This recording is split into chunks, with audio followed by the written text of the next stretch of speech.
We're going to conclude with a story that, again, is not getting enough attention right now because of all the attention being placed on what's going on directly in Iran and Tel Aviv. But make no mistake, as Tel Aviv is burning, so is southern Lebanon.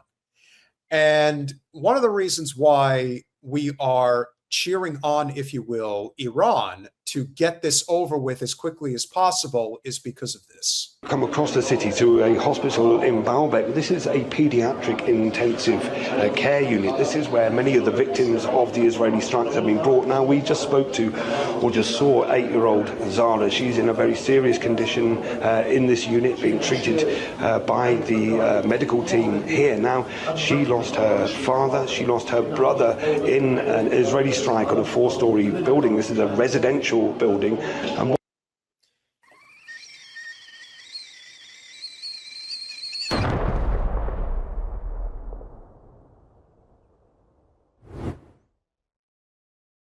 I'm sorry.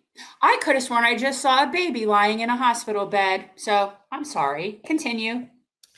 If you want to know exactly where this attack took place and why this is so unbelievably disgusting and terrible and inexcusable,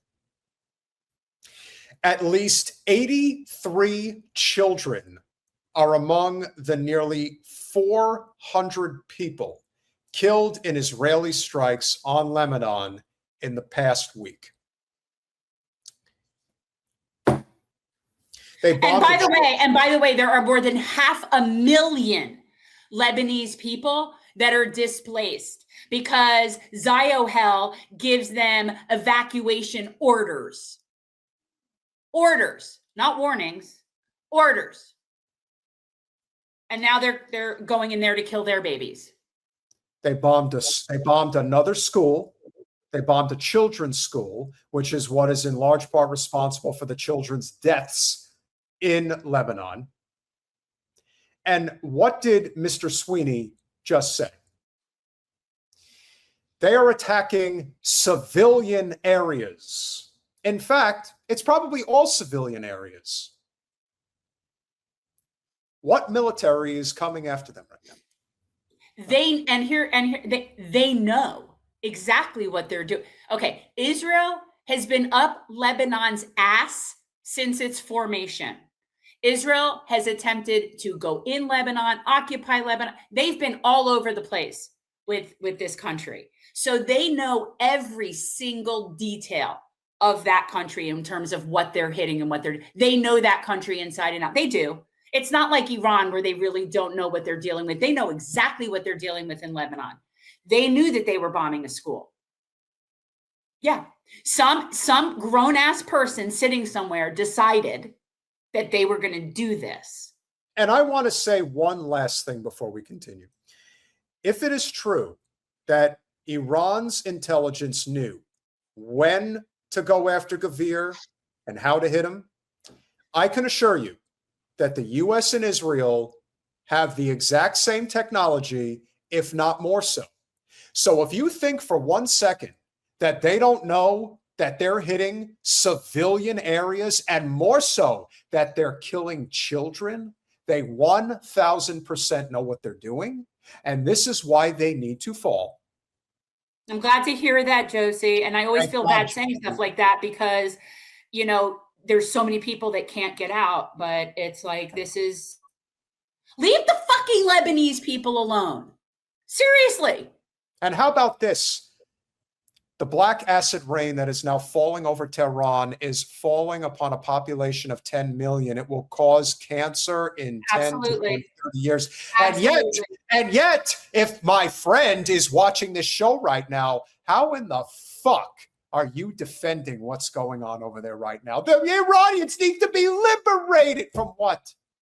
From what? This is what they need to be liberated from? If the Iranians need to be liberated, and again, big if, it's not from us, okay? We are the most unqualified liberators on the planet. Nobody has ever been more of an unqualified liberator of people than the United States of America. I can't think of another country that has been less qualified in terms of its liberation abilities. So aggravated. One of her brothers, we understand, is still missing under the rubble. That body hasn't been found. Now, we spoke to her cousin. She didn't want to appear on screen, but like so many people that we've spoken to, she was very critical and very angry at the government and its failure to protect the people. We are just a little people living our lives. We are not related for anything. We are having this stuff. We're having it. It's very hard for us. There are kids. What do you want from kids, right? I shouldn't be looking at a PICU on a newscast. I'm so angry. So angry. And there are people in this country who truly think, well, first of all, how many Americans right now know that Israel is carpet bombing Lebanon? How many of them know that? Probably not very many, because I highly doubt that any of our Zionist-controlled news organizations are allowing any of this information to get out there. But, and by the way, this does not take away from the fact that they're still continuously bombing Gaza and attacking people. Correct. And killing the Palestinians and burning down their animals and their trees in Palestine. This is just, and by the way, they're also invading Lebanon. And by the way, and I don't know how true this is, but I'm going to assume that there's probably some definite truth to it. So apparently some of the rich influencers that are hanging around in Dubai, apparently not only have they fled Dubai, but they left their dogs behind. There is not a big, listen, this is why sometimes I do hope that there is a hell, that there is some type of a hereafter where you have to live in complete agony and purgatory forever. Like, that's basically your soul being destroyed. And no, I want to tell this lady, you are not little people. You are huge people. You are. And I find, as we've said, make this go. I can't look at a PICU sign. 8 years old and 11 years old. Then we are not related for anyone. We're the government to see this, all the stuff we are living in, right? If we have a government, she should protect us, and they're not protecting us. They are leaving us for something we're not, where we can't handle it. All right. So for people who don't really understand how it is in Lebanon, and I would love to get Rania. I've reached out. It's very hard. You know, and we do have time zone considerations. And yes, I saw people in there wanting me to talk to Laith. I'd love to talk to Laith. Rachel, if you want to reach out to Laith Maroof. And yeah, I would be willing to come on during the day to talk to him since he is in Lebanon. But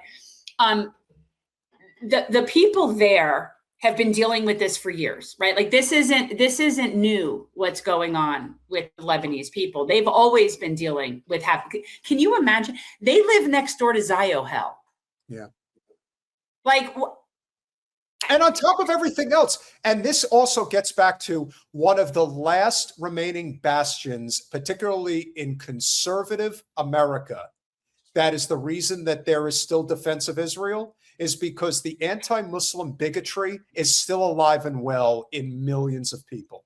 And and by the way, that also very well could exist in places in Lebanon. I don't know. Lebanon is a predominantly Christian nation. Well, that's my point. That this is a Christian nation. People think that this is a Muslim nation. It isn't. No, it isn't a Muslim nation. But what people need to understand is in Lebanon, there's two different things that you need to know. First, you have the government of Lebanon. Okay. I do not know what their military is called, but you have the government of Lebanon, and that's who the premier is, or prime minister, the person in charge over there. And then you have Hezbollah. And Hezbollah is essentially that controls very much so, I believe, the southern part of Lebanon. And it's a political organization. And yes, they have military.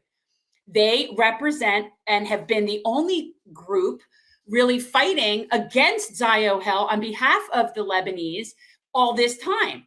The government of Lebanon, for the most part, just sort of puts their head in the sand, and they don't seem to really do much to defend their own people, which is why Hezbollah has been able to be as popular and successful and effective. However, since I want to say, was it in 24, when during the siege on Gaza, when Hezbollah and Ziohel got into their little, latest riff, that ended up being very damaging to Hezbollah and setting them back quite a bit in terms of their capabilities and their strength.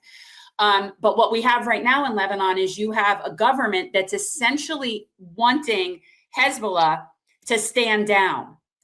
The Lebanese government is not wanting to defend its people. They have, and it's complicated, and I am by no means an expert on it, but I know that the government in Lebanon is not working in the best interests of its people. Does that sound familiar? And Hezbollah has been trying to do that. And I know that the Lebanese people are not a monolith, and I'm sure there's people in there that are, all over this in different positions. But that's the problem, is that the Lebanese government and Hezbollah, two different things, and are both working simultaneously. And that's something that makes Lebanon just a little bit different.